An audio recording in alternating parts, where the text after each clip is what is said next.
চট্টগ্রামের আদালত প্রাঙ্গণে নিহত আইনজীবী সাইফুল হত্যাকাণ্ডে প্রতিক্রিয়া জানিয়েছেন বিশিষ্ট কলামিস্ট ও গবেষক ফরহাদ মজহার। বুধবার বিকেলে নিজের ভেরিফাইড ফেসবুক পেজে তিনি এই প্রতিক্রিয়া ব্যক্ত করেন। পোস্টে তিনি লেখেন, অ্যাডভোকেট সাইফুল ইসলাম আলিফকে যেভাবে নৃশংসভাবে কুপিয়ে হত্যা করা হয়েছে, তিনি শুধু তার নিন্দা করে ক্ষান্ত হতে চান না।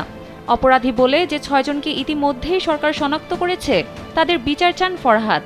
বলেন, সাইফুলের রক্তের সঙ্গে যদি কেউ বেইমানি না করে থাকে, তাহলে বুঝতে হবে আওয়ামী লীগ ও ছাত্রলীগ বাংলাদেশে একটি দাঙ্গা লাগাবার জন্য প্রস্তুতি নিচ্ছে এবং তা কার্যকর করছে।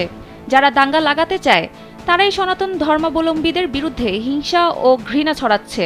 সনাতন ধর্মাবলম্বীদের সংখ্যাগরিষ্ঠ নাগরিকদের আবেগ ও উপলব্ধিকে আমলে নেওয়ার কথা বলেন তিনি।